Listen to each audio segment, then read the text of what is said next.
Let's all go to the lobby. Let's all go to the lobby. Let's all go to the lobby to get ourselves a treat. Welcome, ladies and gentlemen, to the Double Feature podcast here, coming at you live through the power of the internet, where every week, me and my co-host, David. David, how are you? I'm doing good. How about you, Dean? I'm doing great. And on this show, we pair two movies together. We try and find the best pair. We try and find a great evening of film for your viewing pleasure. And, David, why don't you tell people what we're watching this week? Maybe what the theme is. Yeah, the theme, I think, is paranoia, most likely, but combined with a little bit of ball busting. Just a little bit of drug-fueled paranoia, a little bit of Boston accent. Yeah, and the two films we have today are for Martin Scorsese, final pick of Director's Month, courtesy of Dean. We got Goodfellas and The Departed. Yes, these two films. I think these two are probably in the running for Scorsese's Best Picture. I mean, it's like these two and Raging Bull and Taxi Driver. Probably I like Silence and Mean Streets. Yeah, okay, so basically Martin Scorsese has made the best film like 6 times in his career. Probably I would more. say so. I mean, you could say that Mean Streets is one of the best indie films. You could say that Goodfellas is one of the best biopics. You could say The Departed is one of the best like crime thrillers. You could say Wolf of Wall Street is probably another one of those best biopic movies. That's true. That's one of the best performances of that year. I'm surprised Leo didn't win it. Exactly. I would also beg to differ that like Ray Liotta deserves a lot more for what he did in Goodfellas. But you know, it's true. We'll get into everything. But yes. So the reason I picked these two is because it's kind of the consensus best Scorsese film, or at least the one that he's most popular for, which is Goodfellas. Yeah. Versus the film that won him, his best director Oscar, the one that the critics finally were like, okay, you've paid your dues, you've won the award, which is The Departed.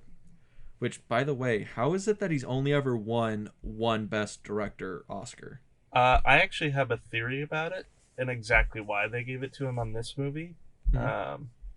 And it kind of has to do with this. We had a pre-recording conversation just very briefly about how Goodfellas is a little bit more on the nose. It's a biopic, so they're not going to be like a whole lot of. There is creative liberty, but it's still mostly there, and you pretty much know what's going on. Whereas I feel like The Departed has a lot of layers to it. There's a lot going on inside of it that especially Scorsese took to a different level that he could only do as a director. Which is insane because The Departed, I believe, is a remake of a Korean film. Yeah, Internal Affairs or something like this. I believe so, I just watched a video where they mentioned that. Yeah, which is kind of interesting because people are gonna say, "Oh, The Departed is a remake. Oh, that can't be his best." He got it from somewhere else. But mind you, it's still Martin Scorsese. It might be a remake, but there's the director flair there is still like amazing. The man remade Cape Fear and made it work. He did. Cape Fear's a good movie. It's another one that you could like go out and say, it's kind of up there. I mean, it has probably the best villain in cinema in it, in Max Cady or Katie, Max Cady, played by Robert De Niro. Yeah. I don't know. It's interesting to think about all the things that he's done. I'm just like flipping through everything right now, and I'm like, wow. I mean, it's especially interesting to me, like, to talk about just Scorsese's filmography for a moment. The kind of like he's known for obviously for his more Italian-esque gangster films. That's kind of what his bread and butter is. But at the same time, you see certain things in here, like people remember The Aviator, which was a great movie. Shutter Island is another one. Shutter Island. He's responsible for such things as you would not expect, like Kundun. King of Comedy's another one. Yeah, or a lot of people don't really know how prolific he was in the documentary scene either. Which That is one of the most surprising things when people look into Scorsese is he has like 30 documentaries. and very very well known ones too, like that are, some might say, staples within that sort of film mode. And I think actually that contributes, if we want to get really into the first film here, Yeah, let's just jump into it. I think it really contributes to what he did with Goodfellas. And what I really think is the director's genius behind this movie is that he took this documentary eye that he has, that he cultivated in certain things, like his famous movie Italian American. Mm. Or there was another one that I watched clips of, but I can't remember which film of his it's from. But he's just having a conversation with like a somebody he knows, or like a friend, about their kind of exploits in the 70s and 60s as like a, not necessarily a gangster, but like as a scumbag. Everybody's got that friend. Yeah, but it's basically the whole film is just him listening to this guy tell stories, and like it's interesting because the analysis of this film and the clips I was watching was that it starts off just as like guys holding court, he's telling these stories that he's been through, people he's seen shot dead, the drugs he's taken, yada yada yada. And then it, like, Scorsese makes him keep telling these stories in a way that almost becomes cathartic or like exhausting for this guy, and you can really see it as like the film goes on. It's also interesting because you see Scorsese, a younger Scorsese, inside of a hot tub in 70s Los Angeles, which is interesting. It's an interesting image, but I think there's two elements from both those that he puts in this that really take it to another level. Oh yeah. I mean, just going off of the documentary aspect you're talking about, Goodfellas feels documentary-esque a little bit, and it is based on a true story. Henry Hill was a real person. Most of the things that happen in this movie are factual. Creative liberties aside, like factual, but let's just dab a grain of salt over all that stuff. Yeah. But it also, there's some moments in the film when Henry's talking and he's just explaining, yeah, this is how it was. This is what we did. We were scumbags. And it's interesting. It's almost like a reenactment parts in like some documentaries. That's how some of the parts in this movie feel. Yeah. And what I especially, because I never really understood before his obsession with voiceover. Mm-hmm. But after like going back through some of the documentary stuff, you could really, in documentary, you really get the sense of J cuts. It's kind of helps make things flow between things. You can often use it for emphasis, and you could really get the emphasis that he used that in the editing in this. Because there's so much of that, like the voiceover is combined with those kind of J cuts or speaking over visuals to like in documentary, you put B-roll or something underneath the voiceover in order to enhance what the character is saying. And I feel like he takes that to heart as a lesson in this. And that's why I think that you get certain great things like the voiceover, obviously the iconic one at the beginning. All my life I wanted to be a gangster. Which is okay. If I had to like do a list of the 3 best things in this movie, that opening line is on there. Because it encapsulates the entire movie. Since, as long back as I can remember, I always wanted to be a gangster. And it's such a good line. Yeah. And I don't know. It's like, I guess it's one of those things where you probably want to go through this one more chronologically, like through the course of the movie, because it's like, how can't you? Just to like think about the story again. I think what really gets me too is I really enjoy. This is kind of like a nitpicky enjoyment. Nitpicky is probably not the right word, but it's a specific enjoyment. I really like it when movies cast the kid that looks like the adult actor, and I think that they cast a really good kid that looked like Ray Liotta. It looked like the kid who would grow up to be Ray Liotta. Yeah.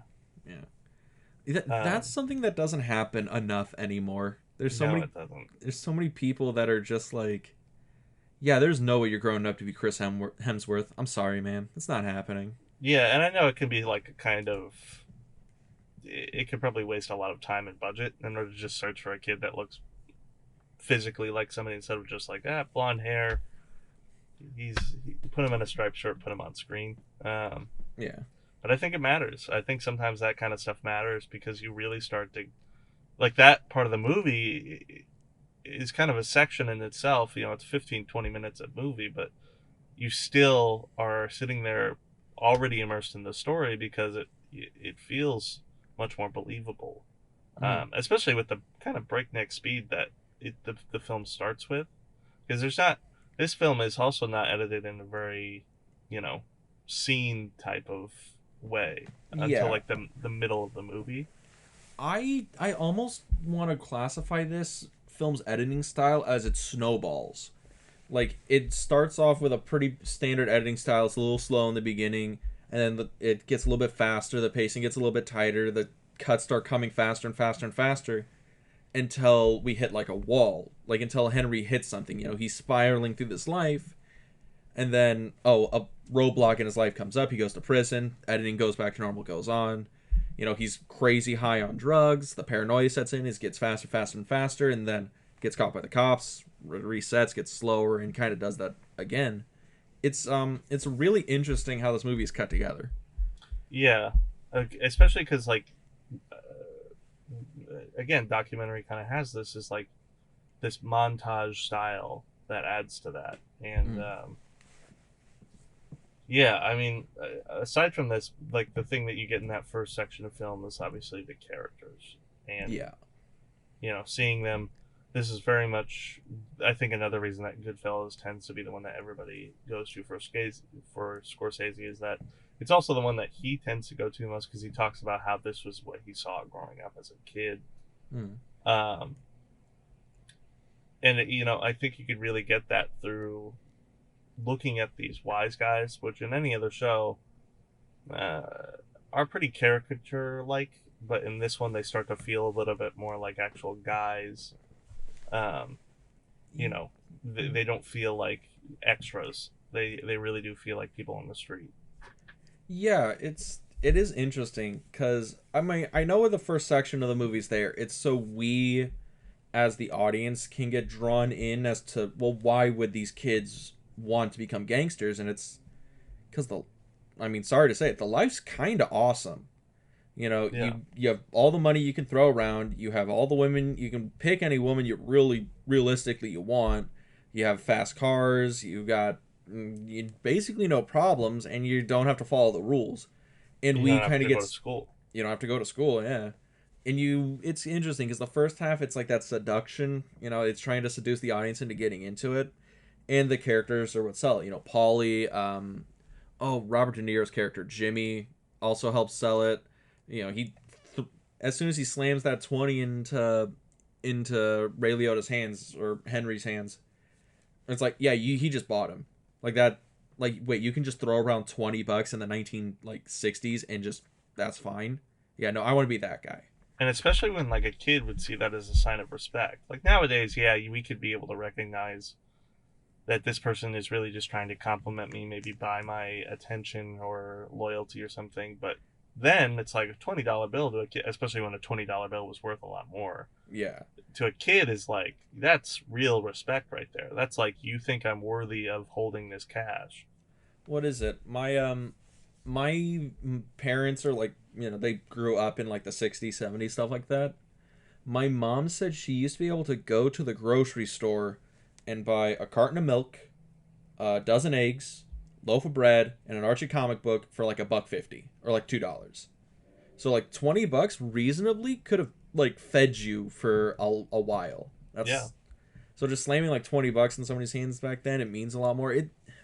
This whole movie is just interesting, and there's a lot of those little moments where it's trying to seduce you. And I guess a big one is the Oneer at the Copacabana. Oh yeah, I think we had an argument before about how that was like the first steady cam shot. I still haven't been able to find where I got that piece of information, so you know, take it with a grain of salt. But there is some sort of iconicness to the shot, especially because, if all else, continuing on with the kind of theme of everything that we're saying here, it just adds to this feel that Scorsese is trying to accomplish. Um, I've been researching, partially because of my own obsession, a lot of like Safdie brothers stuff lately, Mm. and they talk a lot about, and it's noticeable in Uncut Gems and some of their other films they've done, including Good Time, which is again on my top 10. Anybody should see that fucking movie. But they talk a lot about how you need to accomplish like a feel of a movie in order to really round it out as like the perfect movie you can make. And I think that's what something they've taken, because they talk a lot about New York films, and this is technically a New York film. Yeah. Something that can be taken from Goodfellas, because this is the process of not only going through Ray Liotta's shoes, Henry's shoes, but like anybody who's in on the crew that you're about to meet on the inside of the Coppola Cabana. Everybody from Tony Two Times or whatever his name is. Yeah. Because Because he says everything 2 times. I'm gonna get the papers. Get the papers. Yeah, Frankie Carr, Sonny Buns, everybody. These are this is what these guys experience, in the height really of what they experience, because everything else kind of starts to come with a little bit more complication. I feel like this is the part where Scorsese just gets like the pure enjoyment of being a good fella out. Yeah. Which, it's really interesting because I'm going to say this is really interesting like 40 times because this movie is interesting. But we get brought in and we enjoy the characters, and I don't think we see them like do anything reprehensible until like almost a halfway point, right? Yeah, like Because even because at the beginning, most of the crime is like them stealing trucks, which yeah, which the truck drivers are in on and they don't care, and Jimmy even gives them like $40 when they steal yeah, the truck, or like $100. yeah. So I don't know. It's like it is kind of weird. And I never really thought about that until now, because I would say that there's probably one thing that happens in that Henry, when he blows up the cars in the car lot. That's pretty bad. Yeah, yeah. It's a huge explosion, especially for a kid to be handling. But all that aside, um, yeah, and I think that what I really like about this so much is there's a couple like heist stories buried within this.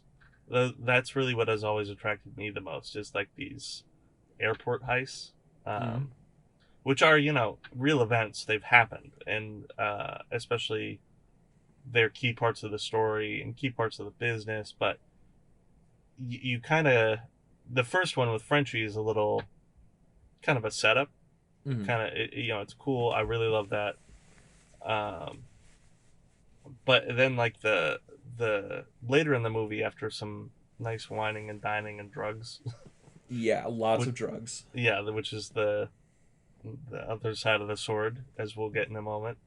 Um, that Lufthansa heist, with that iconic shot of him like banging on the shower wall. We did it, guys. Oh my god, I can't believe we did it.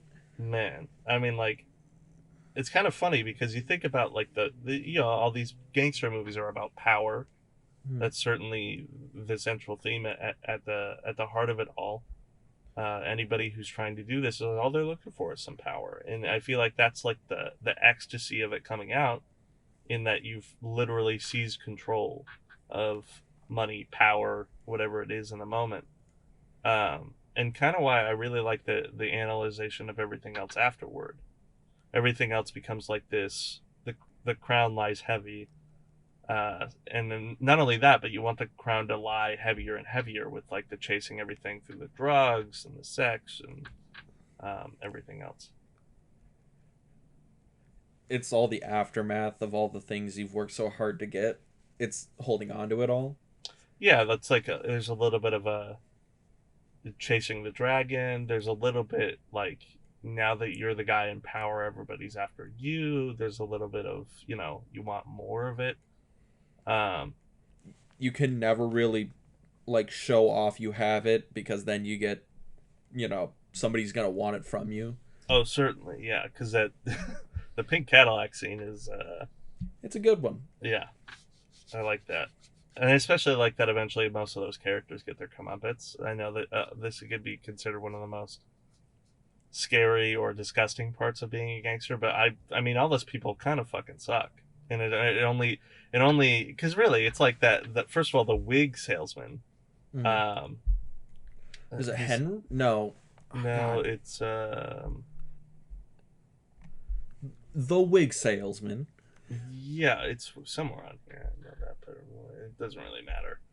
Um, he's like the worst guy, and it only I feel like it only happens to be by like simple connection that you get to be around these people, and people are the worst people. Yeah.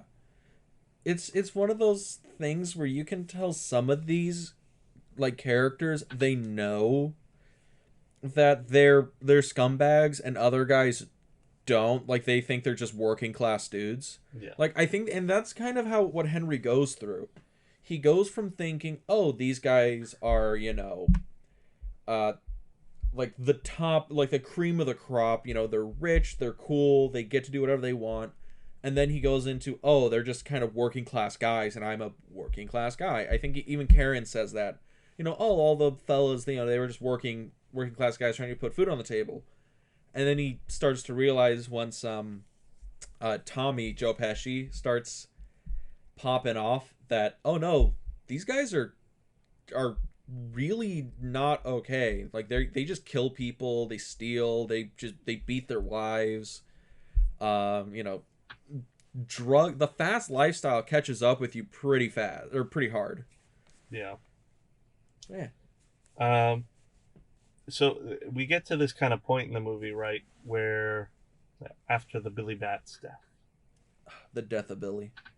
Because another thing that's very interesting about this is it has like this noirish, not quite noir. It's more in like the spirit of it, not necessarily like the actual feel of it.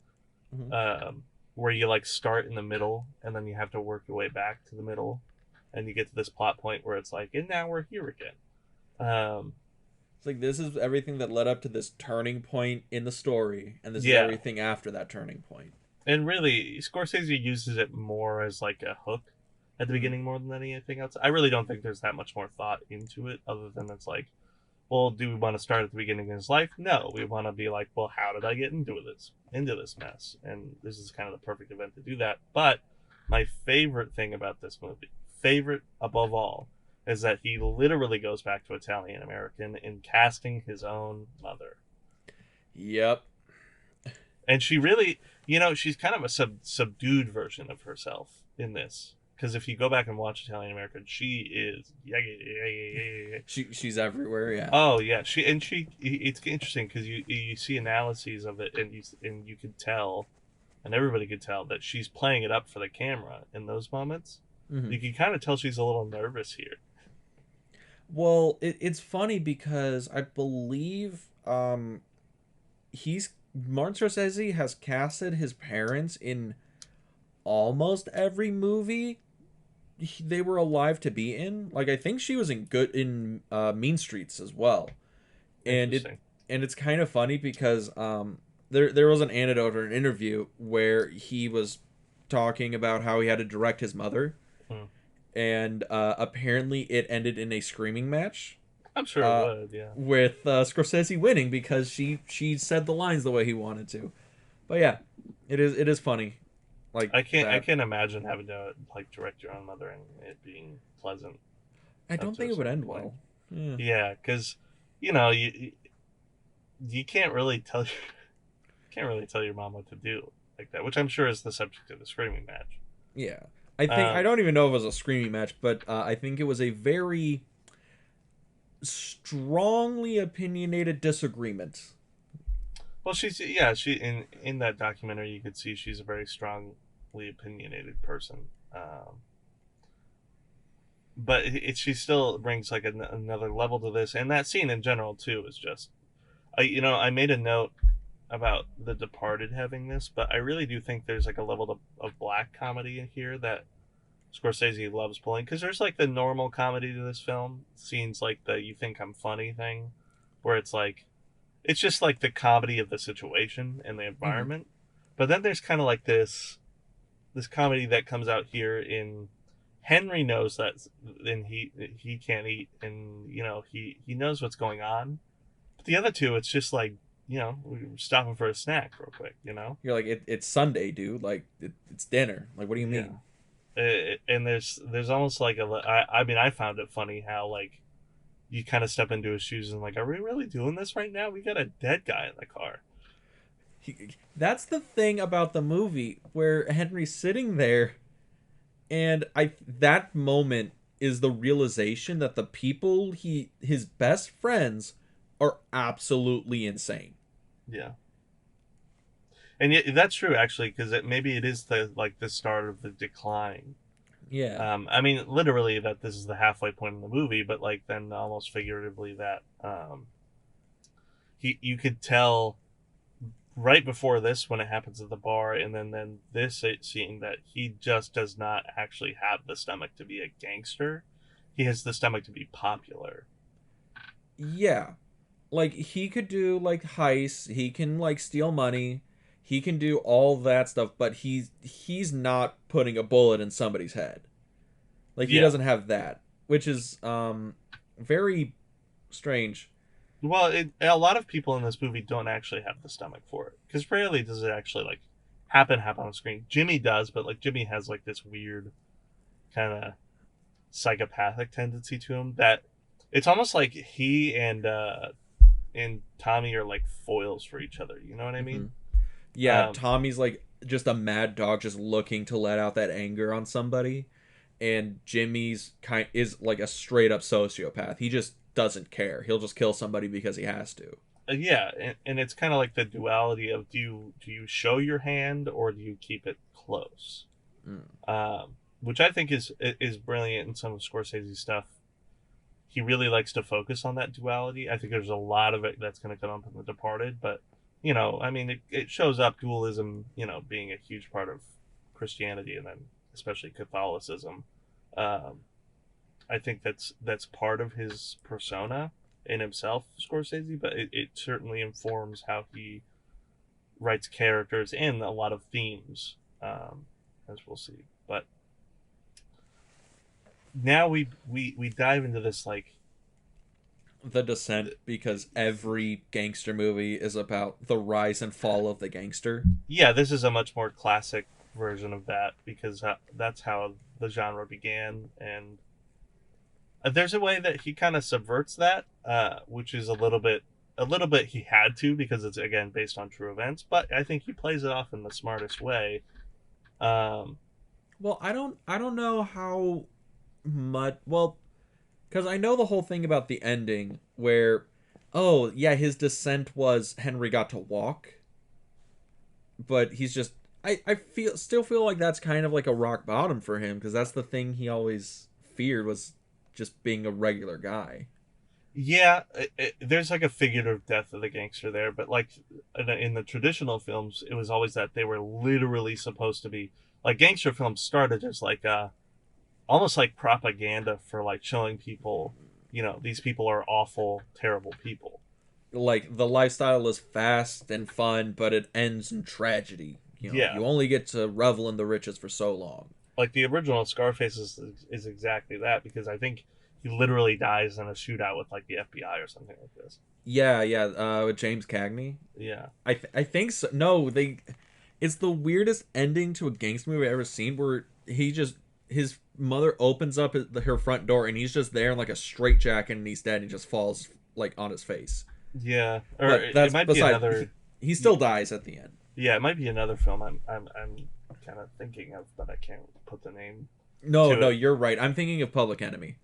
Yeah, Scarface, he dies in the shootout. Yeah. yeah, and but same. It's all supposed to be like a scare tactic thing, whereas this one, it's like you could almost like you could almost say this is the film where people do say this is the film responsible for doing the exact opposite and making gangster films and gangster culture in general cool to especially straight males who were like some could say people became obsessed with this kind of thing and it got like really tired out and kind of eventually led to I was watching a video just before this about kind of the death of the gangster genre. And I don't know about if it's dead. I think there's certain ways you could say that it still exists. It's just not necessarily in fashion right now. Mm. Um, Well, it feels like the death of the gangster genre because I feel like The Sopranos, the television show from like the early 2000s, yeah. when that ended, that was like probably the last bit you can get out of like the gangster genre. Yeah, I think Vince Gilligan is kind of like the last of all like the popular versions right now, aside from like some movies here and there, um, or like all the smaller B movies that are always coming out. Because that's the other thing too is like B movies take every genre nowadays and like just like tire them out as much as possible. Yeah, To we the we point sh- where it's oh sorry, no, finish your point. you go ahead. Yeah, well, that's kind of like the thing where whenever somebody says, "Oh, the genre's dead," "Oh, they're never gonna make another one of these," I'm like, "Bruh, people are gonna be making these kind of genre movies until the sun burns out. You're just not gonna see them because they're gonna be on like direct to video." Exactly, and like, um, yeah, it is kind of interesting that you bring up The Sopranos because now that I think about it, that was really like the last of the Italian gangster film style. Anyways, I know it's Mm-hmm. a television show too, but it subverted it in a way that definitely made it like, okay, where do we go from here with all of this? Yeah, Um, then Vince Gilligan, who was a staff writer on that, brings it over to like not making it about a more general milieu of what was supposed to be like meth culture in general, but then it's just New Mexico now. yeah. With Breaking Bad, and then Yeah, which we is have again the same idea. It's all about the rise and fall of a man in power, and technically, I mean, technically, Heisenberg is a gangster, but I think that's an interesting thing you bring up is because so Goodfellas you can almost look at as a prototypical gangster film with all like the bells and whistles and all like the high end directing, all that stuff. It has all the gloss on it, but at the core, it's a basic gangster film. yeah, But everybody who's become obsessed with Goodfellas and looks at it as like this is the gangster movie, and every subsequent iteration of this story just feels like a kind of a playoff of Goodfellas, and that might have been why the gangster genre kind of fizzled out eventually. yeah, because like there's some notable things that have come out either right before this or right after this. Um, I think Once Upon a Time in America is when everybody always thinks about when the the gangster and the death of the gangster genre comes up. Um, Everybody always goes to movies that then like kind of look at different versions of the gangster, like because the Italian American is often the one that we look at. Mm-hmm. Then Scorsese does things like Gangs of New York that look at Irish gangs, or Like yeah, well pre Civil War Irish gangs, but yeah, yeah, or even like Peaky Blinders is doing the same thing right now. that's true. That's true. Which is again a fair. It's weird because like that's a huge show that's apparently going to get a movie, but like you you don't even like register it as like being huge because it's on like Netflix. Yeah, okay, that's actually a good point because I think Peaky Blinders has been on for like years, Yeah, it's been like 5 or so years now. and I don't think I've ever seen an episode of it, and I'm like I should probably watch it because apparently it's good enough to get like 5 seasons in a movie. Uh, That was Breaking Bad, 5 seasons in a movie. well, yeah, exactly, and it's like my dad's watched it because he loves the style. There's like several genres that your father loves, and one of them is the gangster movie. Yes, if you're a man of a certain age, you love gangster movies. Yeah, Let's be real.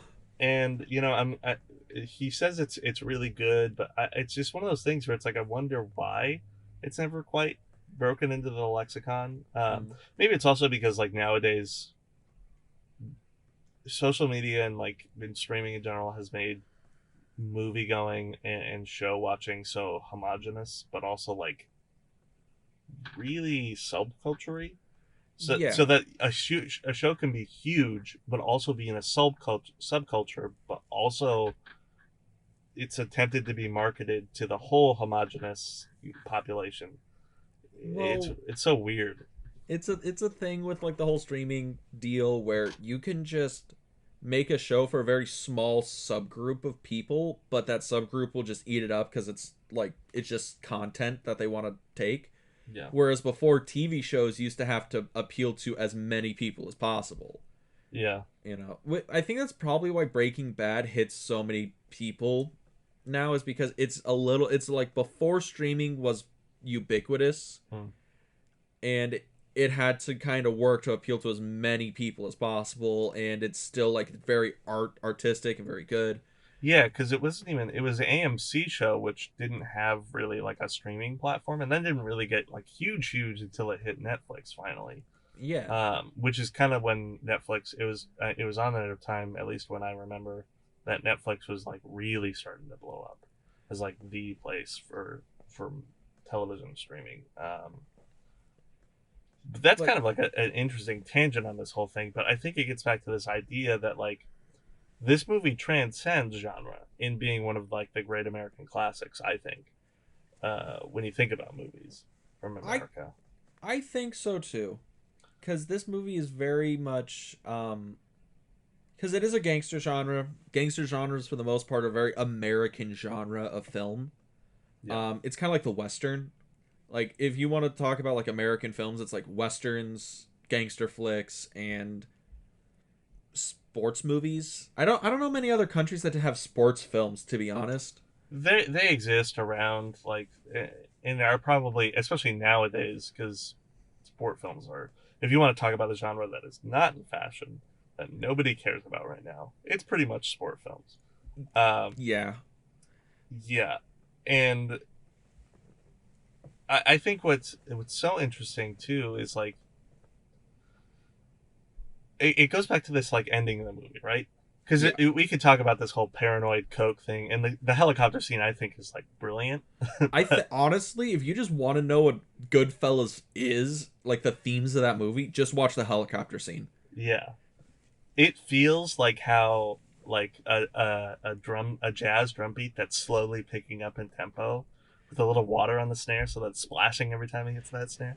That It's it when feels like the that. drummer does a line of coke before the show, and he's like, "We're just gonna fucking go, man." Yeah, and so that leads obviously then to like him being convicted and everything, and the ending two shots. There's two shots here that I think are important. Mm.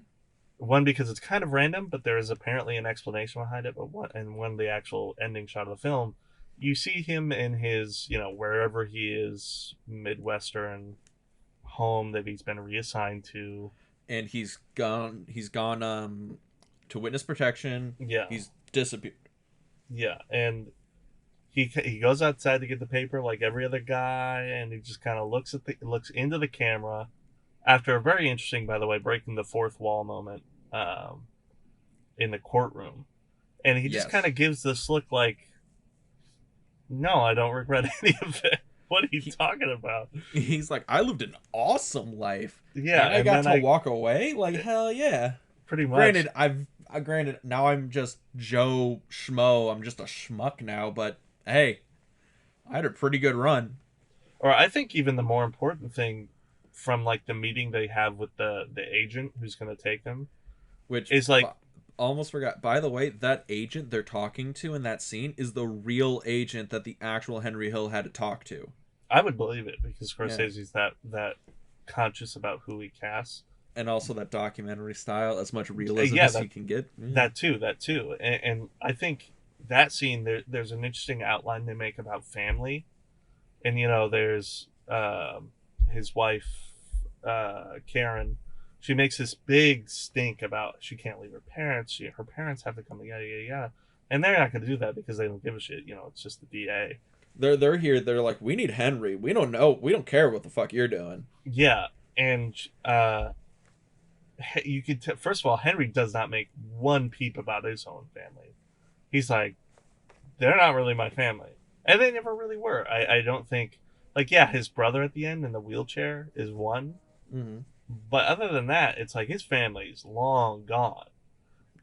And he made his family, but his family is now looking to kill him. Exactly, because they don't even show up to the wedding, and or at least as far as I know. I'm talking about the gangsters, because that was the family he made. Oh yeah, I guess I was referencing his like blood family and. Oh yeah. it's like at the end, you see this look in his eyes. He's like, man, what was this except for me? That's all this is. So of course I did this. And then there's that iconic shot with Joe Pesci shooting directly into the camera, Yes. wearing his stupid Joe Pesci hat. Why do you hate the fedora so much? It's a listen.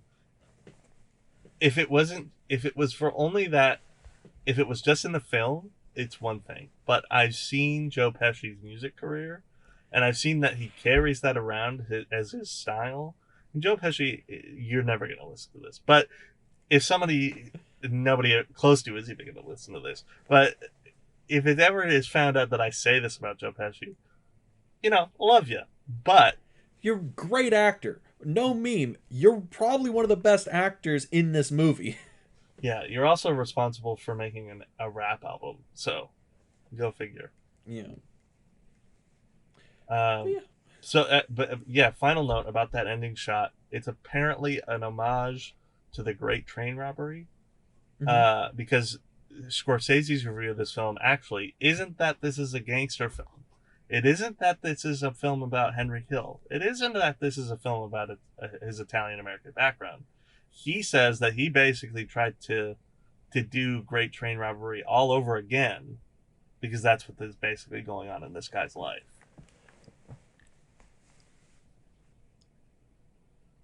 What? Yeah, that's why the shot is there, because that's the final shot of the Great Train Robbery. I mean, And the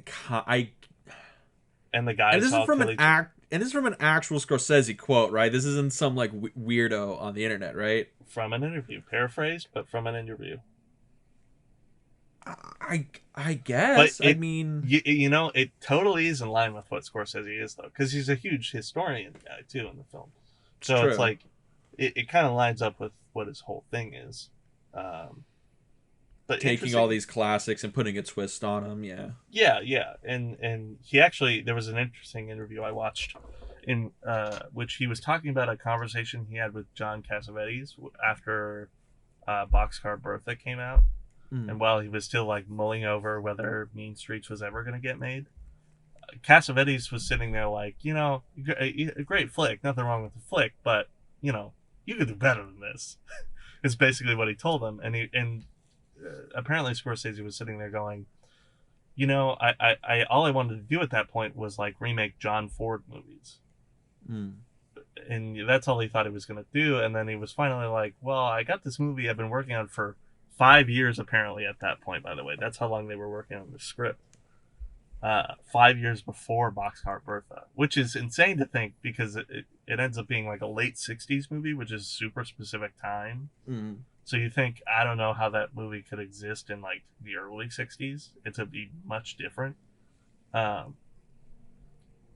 So it was interesting to be how he kind of made that point. It's like, listen, that was, I think, finally where I got the point that I need to make stuff about what I know, and that will define who I am as a filmmaker before I go and do all this other stuff. But on top of everything, it was also like, I think that was a moment where he was like, I can still pay homage to all these movies I like, just within the stuff that's about what I'm doing, not what anybody else is doing. He infuses, his influences and his experiences together, and I think that's why Scorsese is one of. Would you call Martin Scorsese one of the greatest directors of all time, or like greatest living director? Because I've heard both of them. I'd even say if he had. If the unfortunate day comes, because he's still kicking. He seems kind of old now, but he's still like, I think he's in his 70s. Yeah, he's still making movies. Well. By the way, there's still a movie. He's working on film right now. He's actually working on like a Netflix series right now. I think he's doing something about Fran Lebowitz again, which does look riveting because it's in like a weird like David Letterman live interview style that they're doing. It's interesting. 78 years, but he's sharp as ever too. I mean, like, that guy's sharp. He always has been. It's kind of like a thing about his movies too, is that they're very, fast and sharp, and he knows that, and you can ask him anything about movies and he can rattle off every fact about them off the top of his head. Yeah, I think so. And like Yeah, I don't know. I think he would, even if he, after he is long gone, he will be considered one of the greats. Yeah. Well, If not for the two that I think Scorsese generally up to this point has stood the test of time. oh yeah. Well, the reason I bring this up is because why do people think he's, greatest director, greatest living director, all that stuff?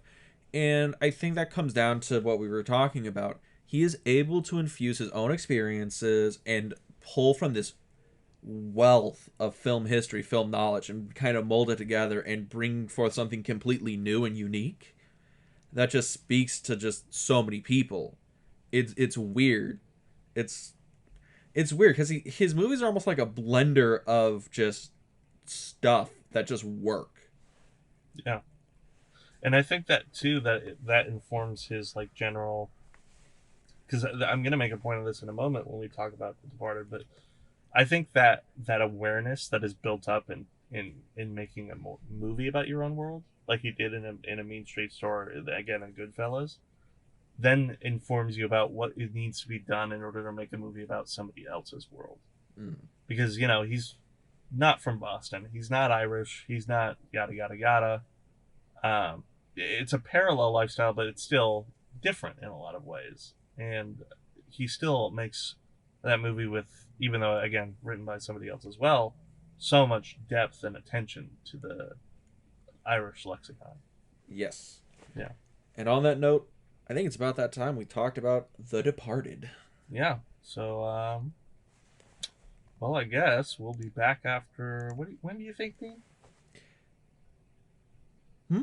What? This.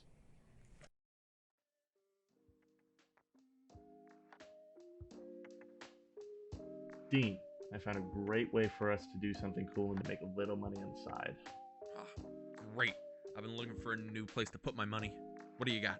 No investment needed. In fact, it's super easy, and there's creation tools we can use to record our podcast right from the phone or computer. Wait, why would you record a podcast on your phone? You want? Never mind. Where do I put my money for this? I don't need any of your money.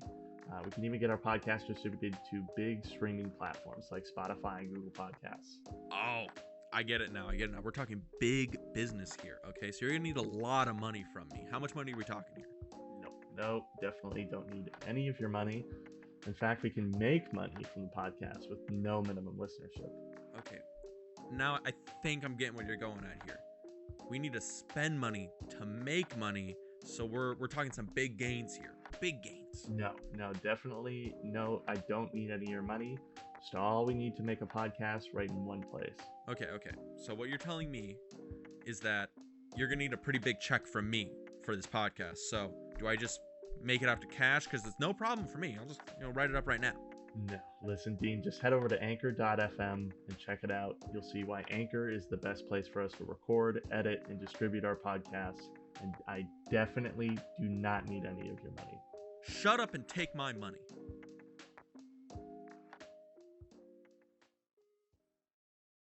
And welcome back, everybody. We just talked about Goodfellas. Now it's time for us to talk about The Departed.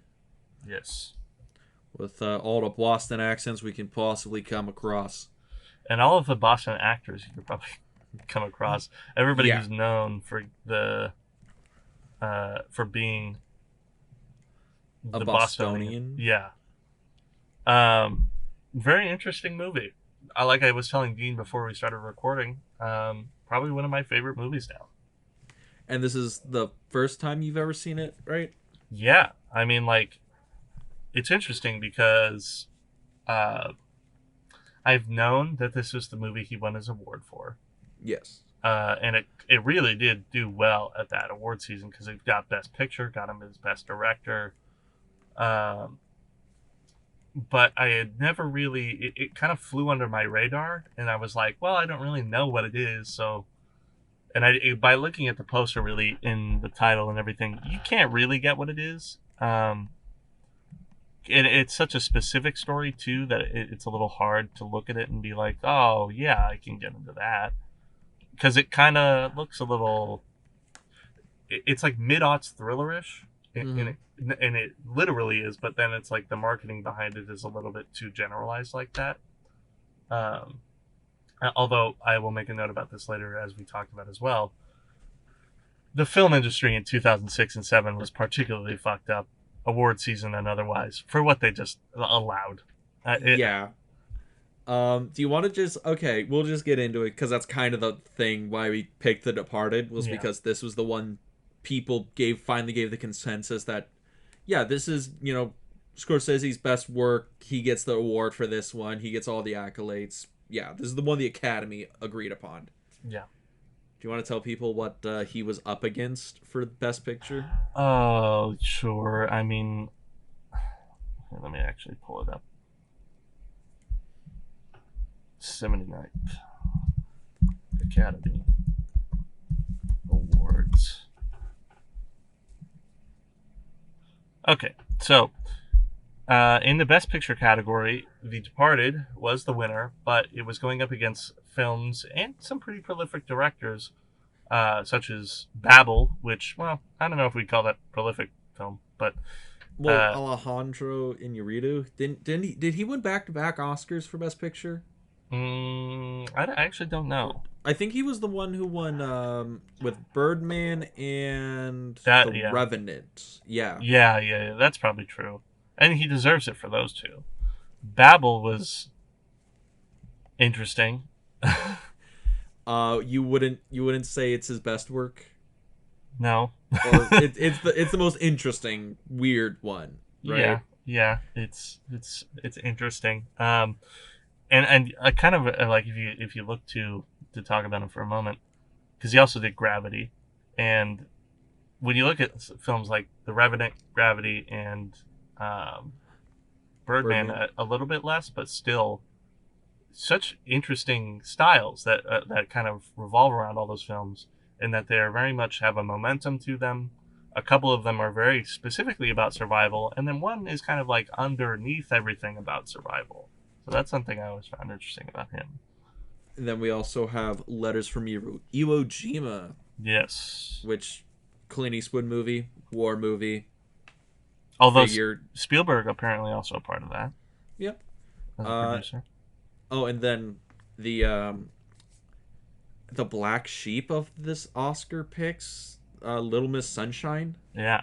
That one I could actually see, like, yeah, that deserves to be there. And I wish they would make more indie films, like, not make more indie films, put more indie films in the category of Best Picture, because so often that nowadays you just get like a hodgepodge of the most popular films of the year.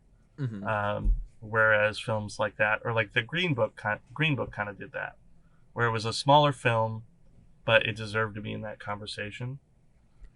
Yeah, but then people got really mad because they were like, Aragorn solves racism, and I was like, it's not a great movie, but whatever. Then we have The Queen, which is the British bioepic film stuff. Yeah, just it's the Oscar baiting movie. But yeah, so that was the award season that Scorsese was going into with The Departed. But what specifically gets me about this award season is that, first of all, you have other films that are in other categories that aren't in the Best Picture category, because there's only like 5 things or 4 things every category, and everything else. And nowadays they'll just go ham wild. They'll like 15 things. Yeah, sometimes not 9 or so films that are going to be in any of these categories. But like, The Pursuit of Happiness came out that year, not anywhere near the best film category, which is interesting. I know it's not like a get off your seat and be like, this is the greatest movie ever, but it deserves its praise, especially considering that it got Will Smith into that Best Actor category. It's true. What especially doesn't make any sense to me is that Blood Diamond was considered that good of a movie. So as to be, instead of The Departed being the thing that fucking Leonardo DiCaprio was getting his nod for, it's Blood Diamond, which has him being the most unbelievable Australian person ever. No, he's like South African, right? Or whatever he is. It's like, I don't know.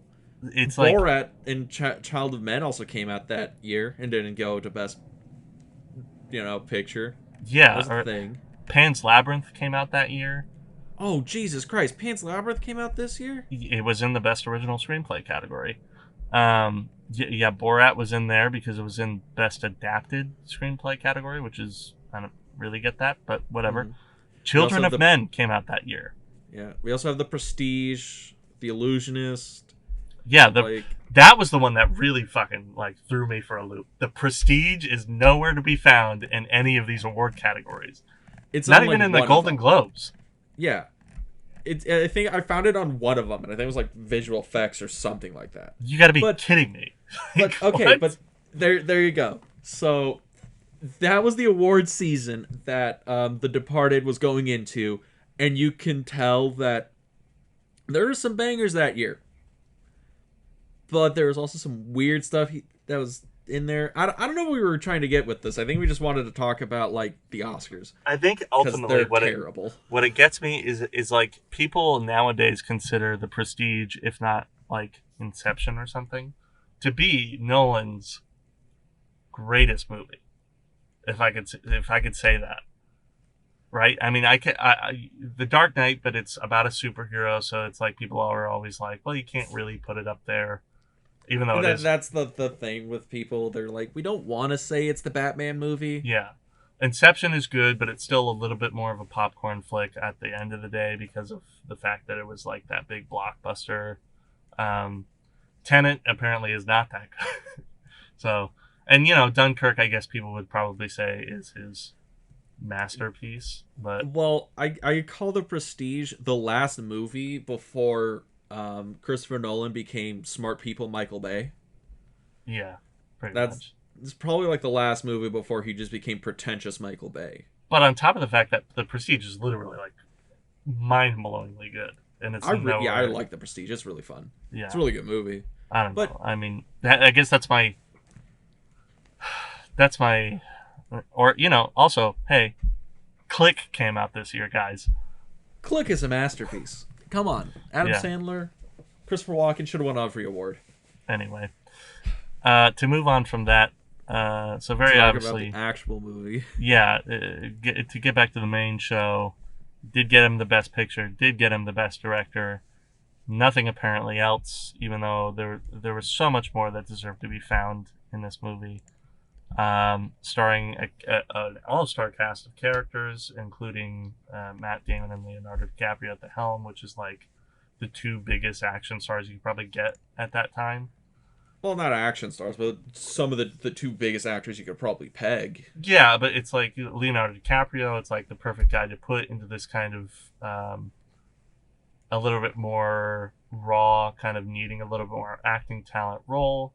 Whereas Matt Damon was the default Bostonian, and he was also in the Bourne films, so it made sense. Yeah. Well, also, people give shit about Matt Damon's acting, but we saw him in Rounders, and he was good in Rounders.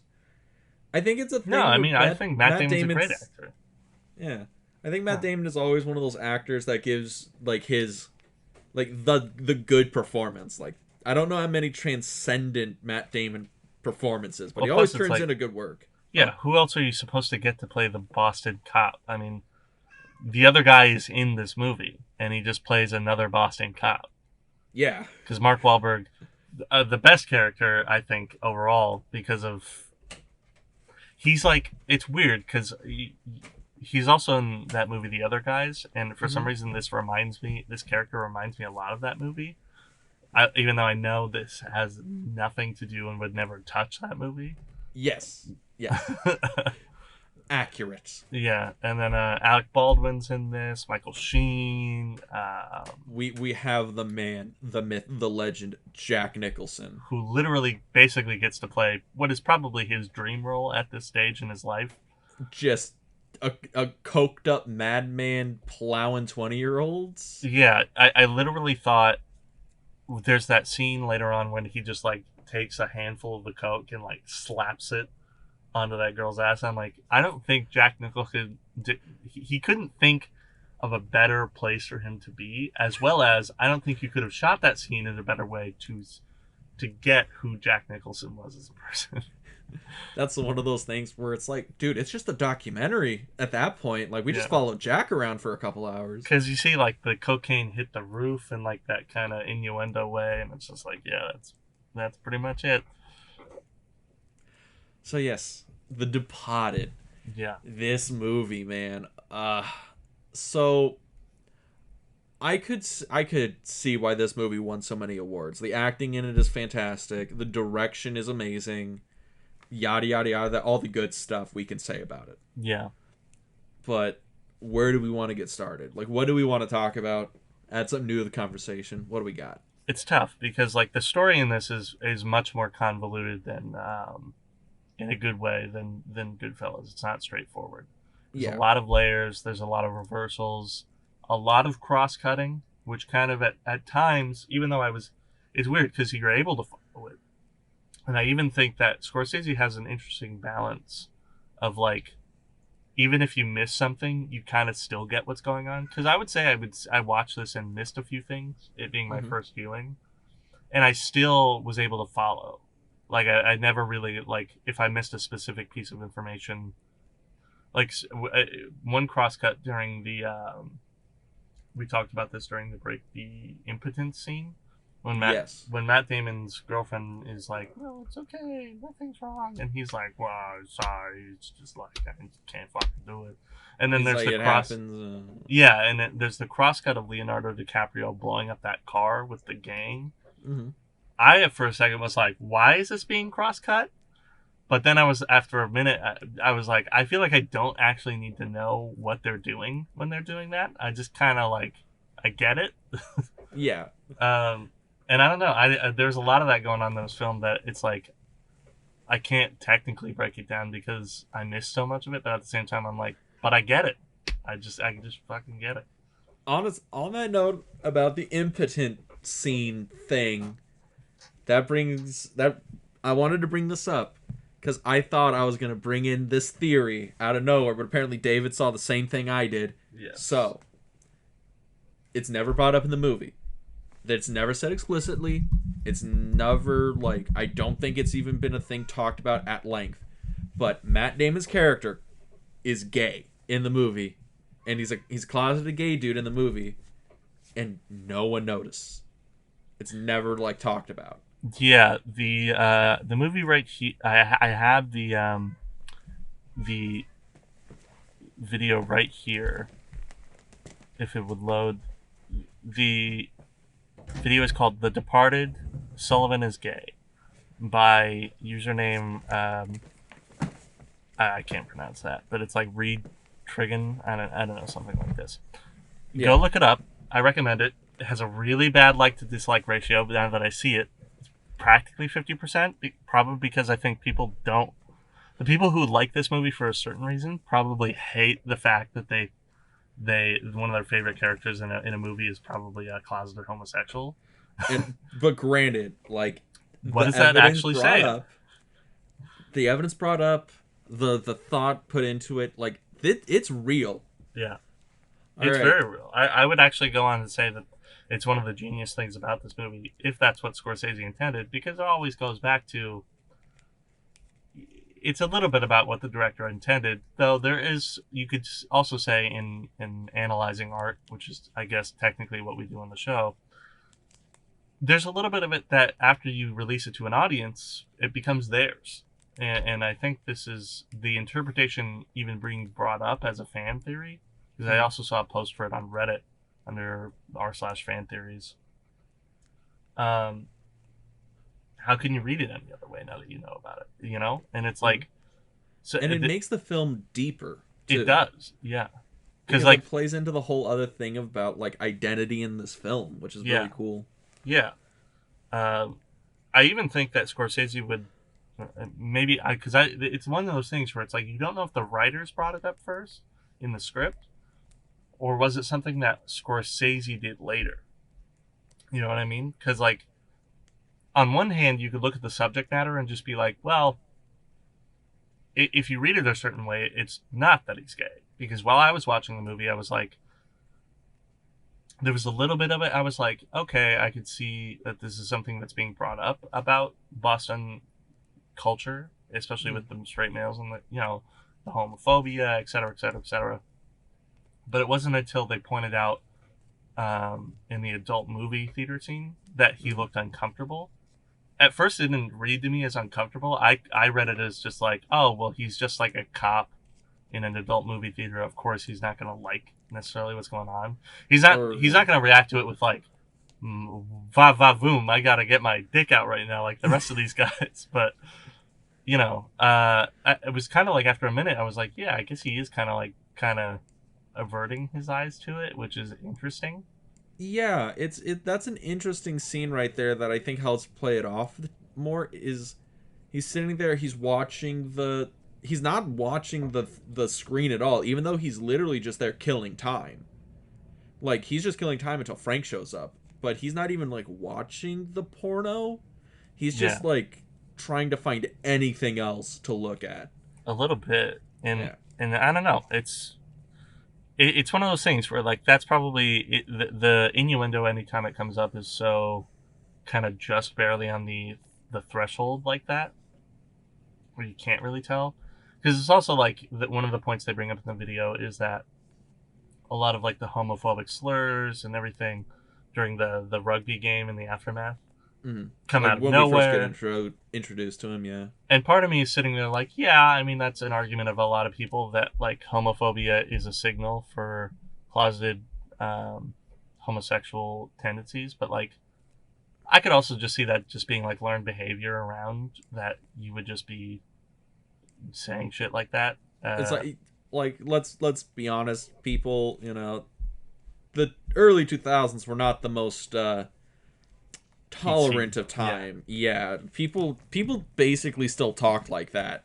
they Like definitely especially in did. like Yeah, sports and like macho dude culture. pre 2010, America was very much still okay with all of that, and I would say, and probably in most of those circles, it still is kind of like that, and probably not even given a thought to. But uh, I really what did it for me was finally the impotence thing, because that's one where you're like, why is this being brought up?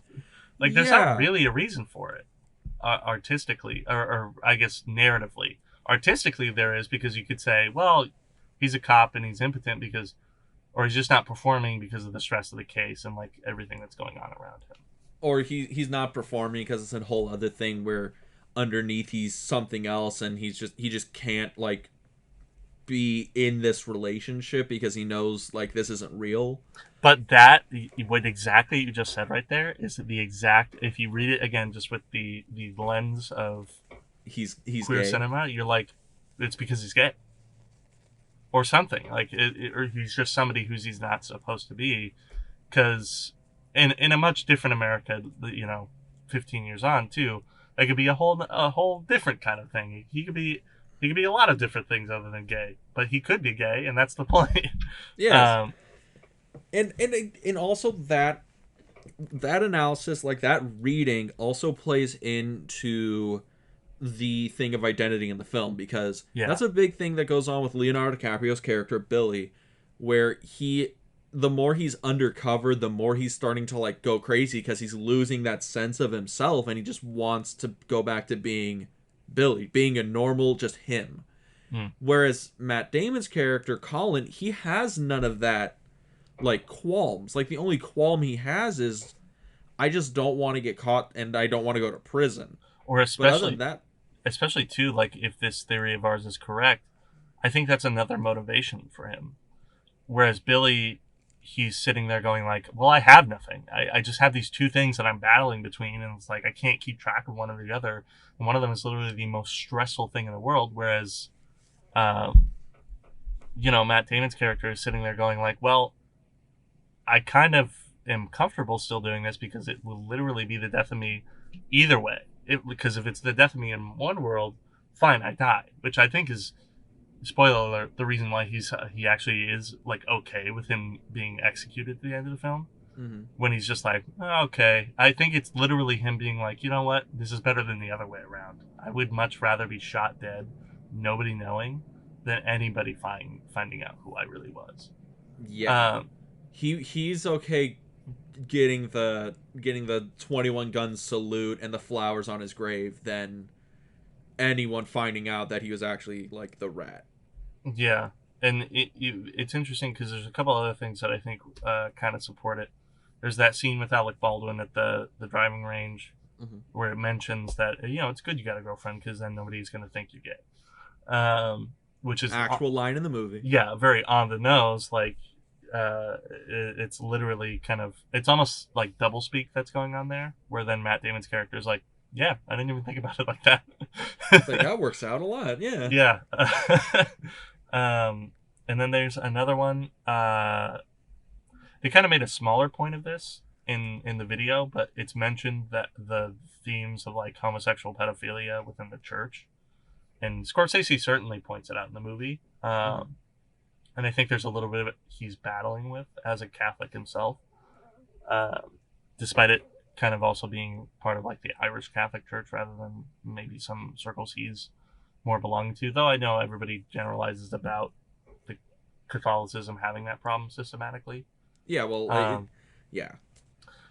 I think that part of it might be because our boy was an altar boy, and every time a priest is brought up, it's something about this is brought up. I think it has something to do with the fact that Matt Damon's character was molested at some point when he was a kid, which would even further feed into the shame of homosexuality.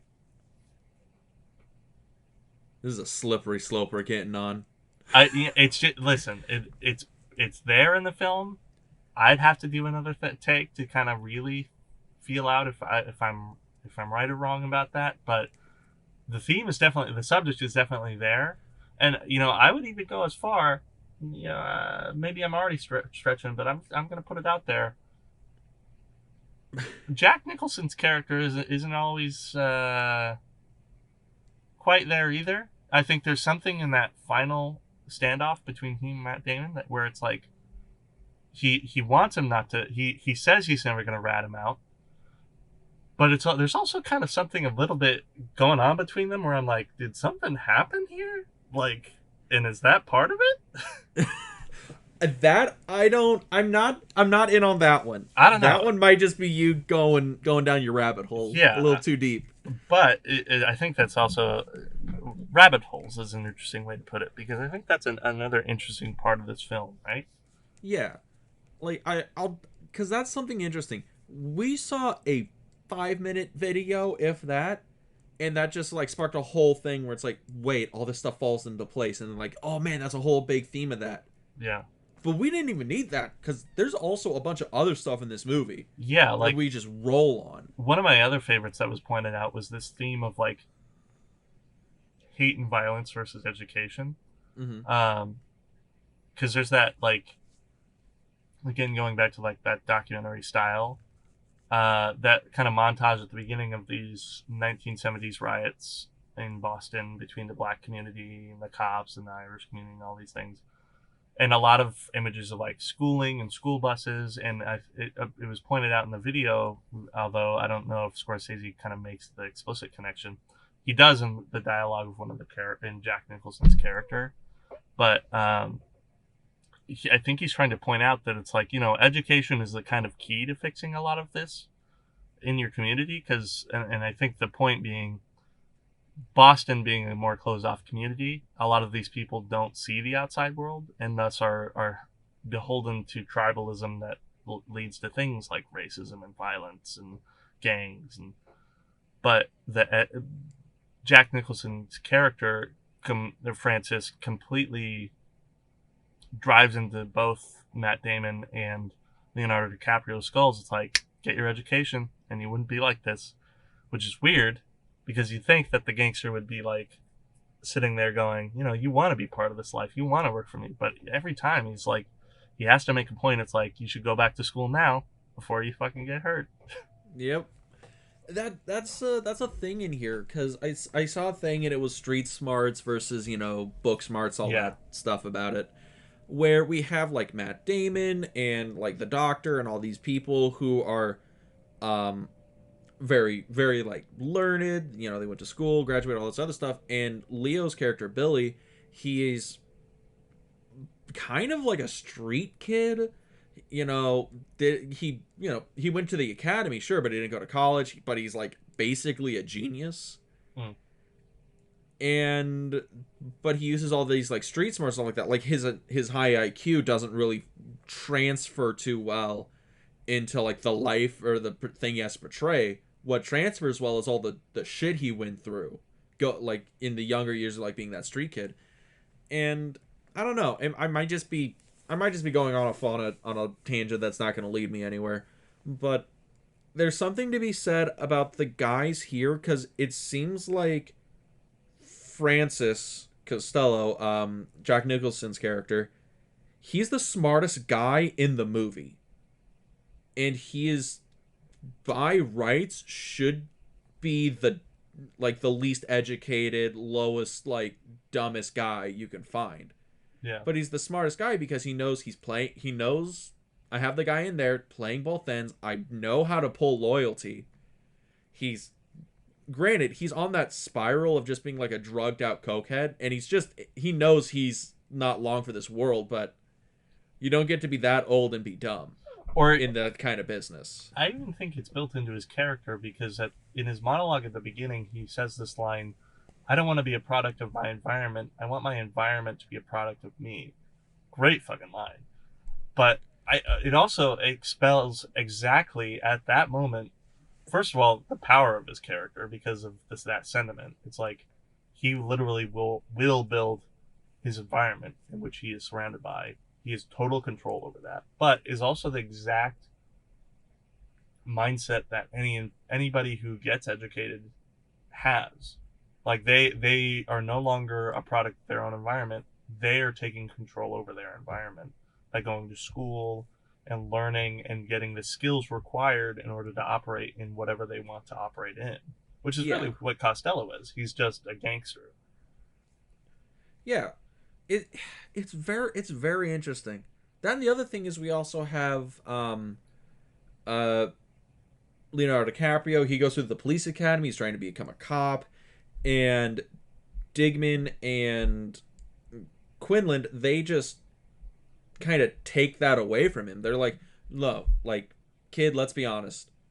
You're way too smart to be a cop. You're only doing this to prove something to yourself.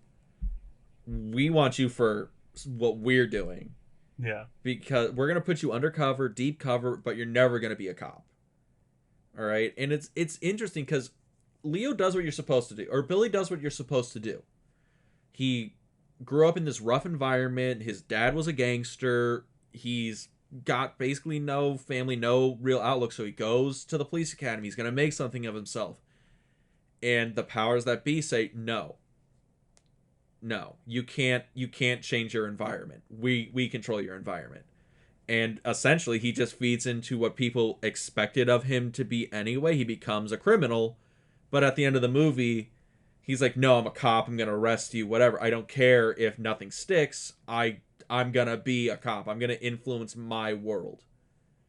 You know, I'm taking control of my life, which ends in a shootout, as you can tell. But yeah, it's kind of interesting because like the way I read that moment where Billy is trying to get into the force, but they literally put like the hand up and it's like, whoa, gotta be this tall to run.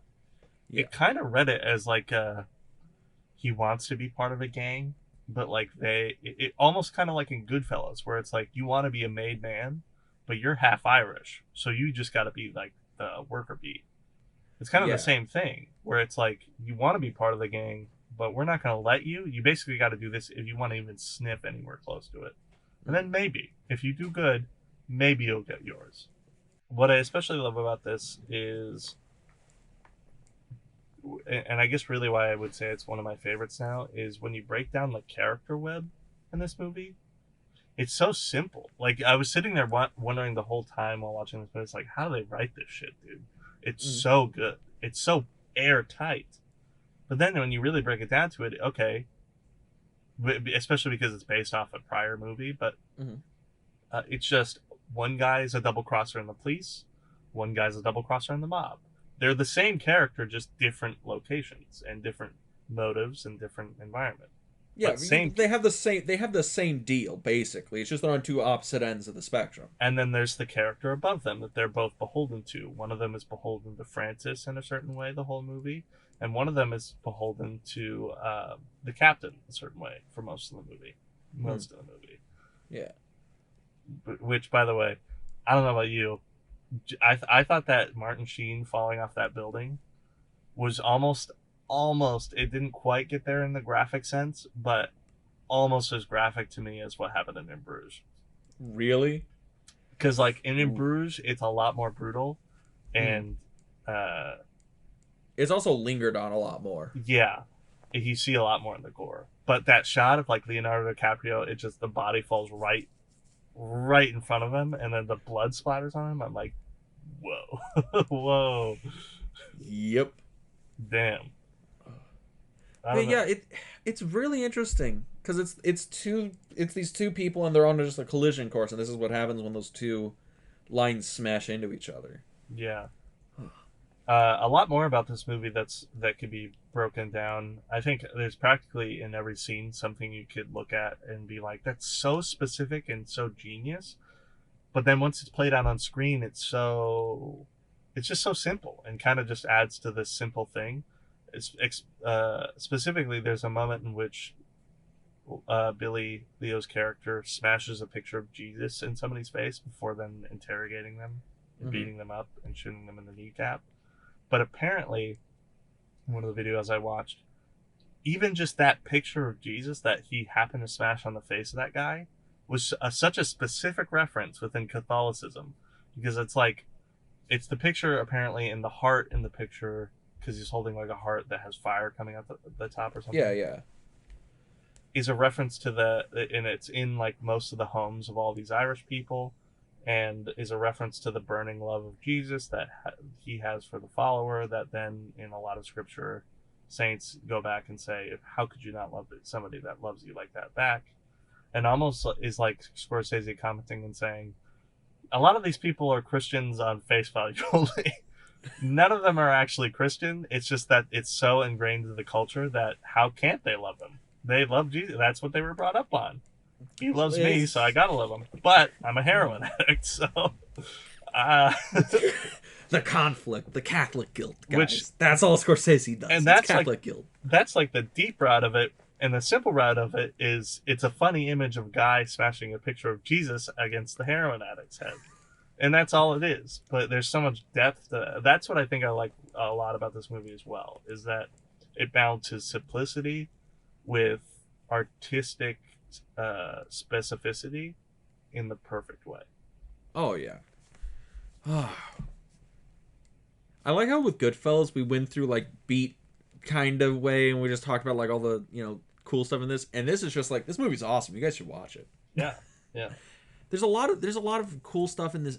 There's a lot of cool things in this movie. Like, again, I think all the performances in this movie are awesome. And then we have Marky Mark at the end who kills the Funky Bunch, and he's the one who gets away.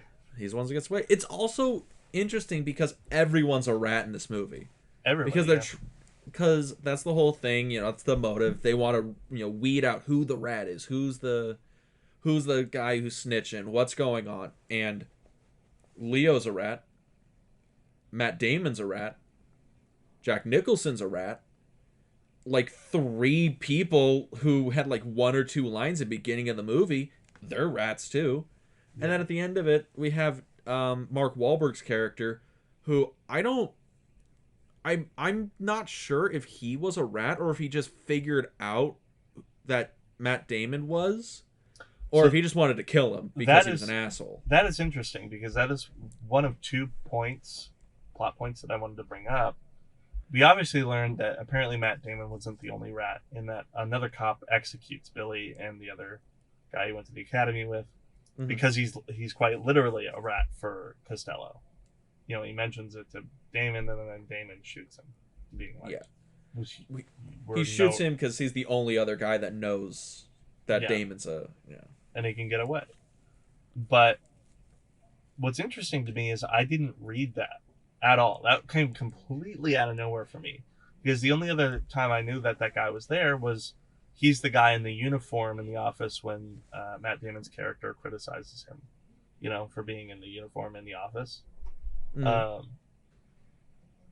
and it's like I didn't even remember that character until that very moment. And it was one of those things where it's like I couldn't tell after viewing it, and I still can't really tell. Was that alluded to throughout the movie, like some of the other stuff, or was that literally just like kind of out of nowhere? Like we were more in Matt Damon's shoes. What that the like beat cop was another rat? Yeah, because that should have, in theory, to me at least, shown up in something in the plot. Like in theory, Costello would have known some other information that that guy's getting that Damon's character is initially going over, and it should have affected the plot in some way. That where Costello makes another move, um, but I feel like it didn't. I feel like it never really mattered much. I'm not sure actually. I would almost want, because there are parts of the movie and what's going on where it feels like Costello knows more than both Billy and Colin. Like he just knows more than both of them, no matter what's going on. Yeah, So I guess it's implied that he has more like people yeah, than is there, but I'm not sure. I don't think that guy is ever specifically brought up other than like one thing. yeah. Okay, then they kind of. I guess I am looking too It's a far into little out of that. nowhere. I'll give you that. Yeah, and not to say that it isn't still a good plot point, because it raises a very valid question. That is, you think Costello wouldn't have other rats? You think he's going to put all his faith into one guy? It's true. And, it's already ingenious that he could get you to the top, but you think you were the only one. He was not going to gamble it all on one guy. That's for damn Yeah. sure. He was expecting a few different bets to play out. That's a good investor. Um, and kind of plays into Costello's character as like, I'm gonna make the environment what I want. That's the whole, that's actually brings back to the beginning of the movie. He wants, if he's gonna be against the police, he's gonna weigh the board as much as he can. Yeah. And then the other thing that was interesting is, yeah, Marky Mark at the end, finally showing back up. You forgot about him completely, and then I feel like it's one of those things where I feel like everybody's trying to make their play in this movie, and I feel like Mark Wahlberg's character all along after the death of the captain was like, yeah, I'm going to take my leave of absence. I'm going to take my leave of absence, and in 2 weeks' time, I'm going to see you, and you're going to die, because that's exactly what I'm going to do for these 2 weeks. That's the thing. You just think, oh, Marky Mark is just angry, or Dignam is just like super angry. He just wants to fucking kill this guy. Well, Like, he's because actually just angry. and it's a perfect execution. He comes in with the shoe booties on, and he's got the disguise ready to go. He's got a silencer on the gun. It's an assassination Yeah, to the purest sense of the form. That had to have taken some time to plot out. I wonder if Billy sent Dignam the tapes. He might have, yeah. See, especially considering, knowing that the captain got killed because of yeah, I mean, actually, that's probably not a bad leap. Although I would even still not put it past Mark Wahlberg's character to just be that angry or even that informed. Yeah, it could be a bunch of things. Like he could just, because throughout the movie he's portrayed as being very angry, hostile, aggressive, just throughout the whole movie. But kind of above everybody too, because he's like able to be that angry and hostile while Martin Sheen's character just does nothing about it. Yeah. Well, I think it's a thing where Martin Sheen's character, he knows, like, I have this guy, he's hot tempered, but he respects me and he does what I tell him to do. He knows the chain of command. He knows who's leading the show. But I wonder if that's a thing where Dignam, because he doesn't have the captain anymore, he's left off his leash, and then he's just lashing out at Matt Damon's character because he's a bastard. Yeah. or it's a thing where he figures out that Matt Damon's character is the rat. He's, the one who was in the police station and all this other stuff, led to Quinlan's death. And he's like, you know what? There's no justice. If I arrested you, it's nothing's gonna happen. You're gonna sit in a jail cell, or Evans is gonna get lost. It's gonna be this. You're gonna turn tail. If you're a rat, you can buy time because you just tell people what's going on. Like that's what Francis did. That's what Costello did. He just ratted people out to the FBI so he wouldn't go to jail. So maybe this is Dignam's way of saying, I'm taking this into my own hands. I'm just going to kill you because that's the only justice I can get out of this. Because it's fucked. Kind of. Yeah, I'd be interested because in one of the videos I listened to, a point was made about how characters in this movie are named after saints in Catholic scripture. Francis was one of the characters, and then Martin Sheen's character, let's see, Captain Queenan, Charles is his name, is apparently, that character is apparently like almost to a T based on a saint that was basically persecuted. I can't remember the exact story. Again, not a religious guy, so I'm not that familiar with it. It's good. He was persecuted for something to do with, loving Jesus or whatever, and then was thrown from something in execution, like he is in the movie. Yeah. And I would wonder if Sergeant Dingham is like the foil to that, kind of like how there's a foil in Goodfellas in these characters, between Joe Pesci and Robert De Niro. Like, is it a similar type of thing? Because they are quite literally foils in this movie, Martin Sheen and Mark Wahlberg. Cold and calculated, or not cold and calculated, but the calculated warm leader, and then the cold hostile sergeant. Yeah, kind of wingman. Although he kind of has just as much power, I would say. And I would wonder if that's another way in which Scorsese exercises that dualism, because he has that literally in his main characters, and then kind of does that with a lot of other things in this movie. And the only one that really kind of doesn't have that is Francis, who kind of just Satan himself, isn't he? Yeah. Oh, yeah. So that's The Departed. The Departed, so much more you could say about this movie, but we only have so much time before we bore you to death. Though I don't understand how you could be bored with this movie. It's fantastic. Then we paired it up with Goodfellas, and Goodfellas is great. Yeah. It's one of the Goodfellas, like the nice, comfortable, like Scorsese film you've seen a bunch of times. Departed, even though it won him the Oscar, most people don't keep up with this movie. I think they should. They should. And bringing us to that point, talking about the double feature as a whole, because I know we focused mostly just on the two movies. Perfect Scorsese double feature. I don't think you could get much more perfect. Because, you couldn't pair Goodfellas with Mean Streets that well, because they're both gangster films at the end of the day about, Italian American. It's just too much of that. And I think this takes what Scorsese's good at and applies it to a little bit something different in just the right way. It's kind of two different genres of films still, while also still being about the same thing, and it's just perfect, I think. Yes. I guess that brings us to the final questions we need to answer. So, is this a good pair? Yes. Why would somebody seek this out?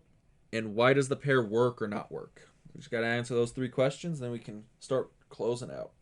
Well, yeah, like we said, good pair.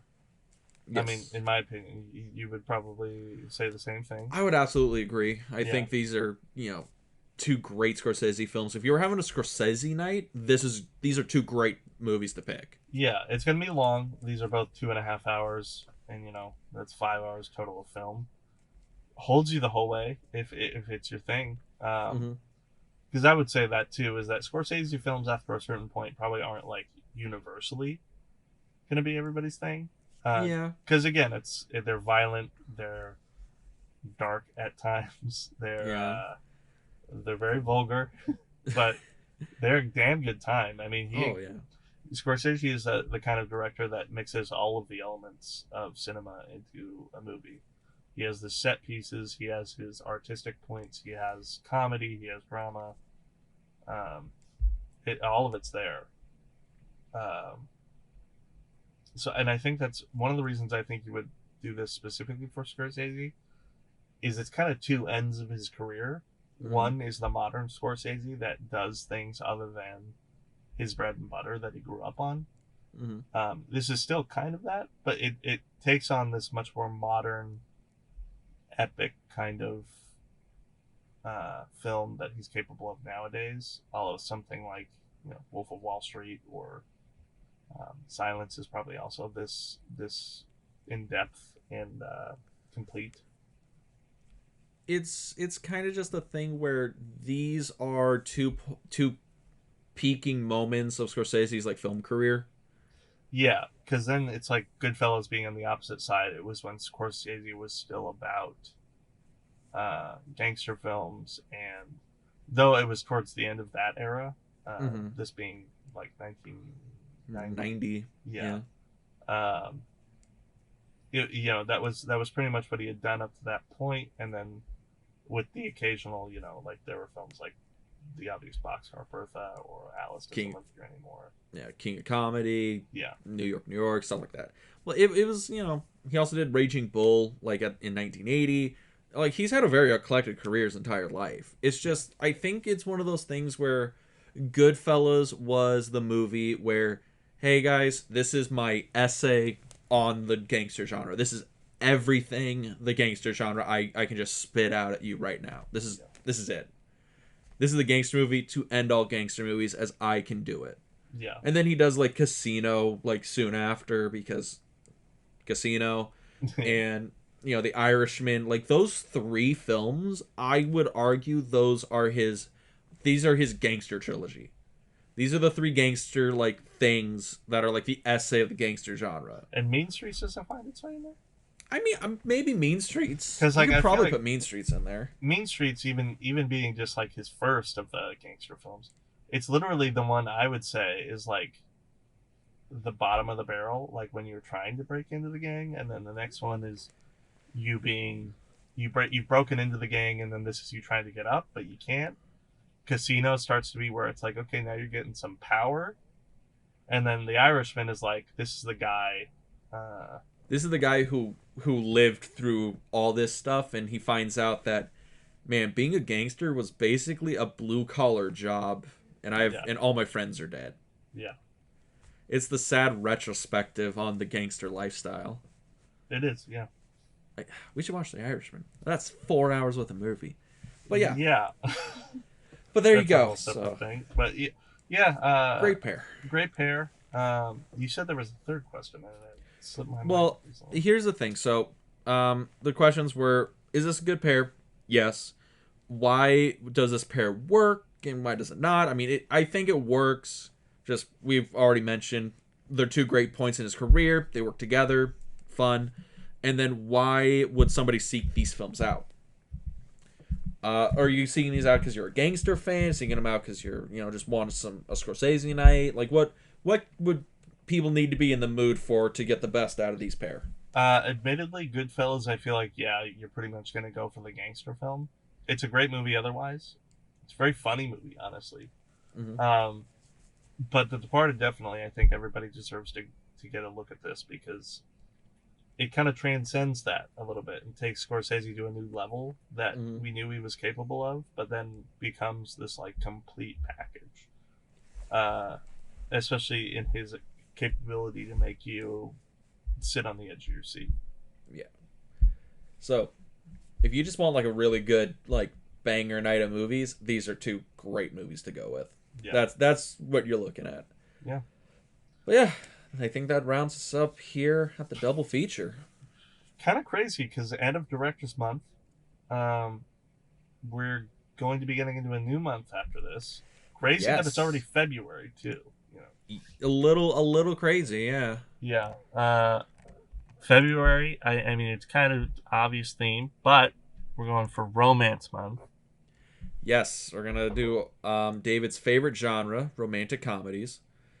Yeah, Um, we're kind of going all over the place a little bit. I mean, it's not just romantic comedy, but that is kind of the defining thing. And we're gonna start it off with after a month of just outstanding movies, oh yeah, we have not watched a bad movie the entire month of January. which is exactly why we need to punish ourselves in that Irish Catholic way. You know, the penance for joy. So we're going to be watching two just these are the two kind of like stinker movies, the most stinker romantic comedies we could think of.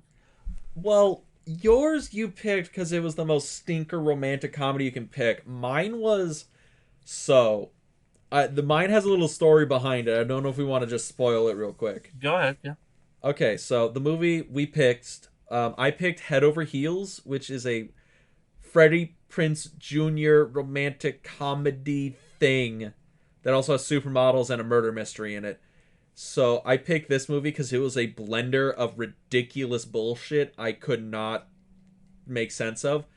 But also, I love this movie when I was a little kid, and I have no idea why. And I have not watched it in like 15 or 20 years. Yeah, Last time I watched that movie, I was 7 years old. but in a similar way, I feel a similar thing about Fever Pitch, which is the other movie in the pairing, in that I love the baseball stuff going on in this movie, but it's interesting. It kind of an interesting time when they thought that Jimmy Fallon was yeah. the next guy in romantic comedy films. And before they figured out that apparently he was going to be the next Jay Leno. Who knows? You never know. But yes, so that's next week here on the double feature. For the start of Romance Month, we have Head Over Heels and Fever Pitch. It's gonna be great. It's going to be great. I mean, thankfully we get to some good movies right after this, but it's going to be, I think this is really where I feel like the year ahead is starting to get underway. I think we've had like this interesting director's retrospective going on this month, but this is really where podcast starts to get into the thick of it. Yes, we get to start bitching about bad movies. Again. I can't wait. Anyway, I guess other than that, Dean, where can they find us so that they can suffer along with us next week? Best place to find us is on our YouTube channel, In the Frame. You can also find us on Anchor, Spotify, Google Podcasts, iTunes, all the podcasty places you can go to.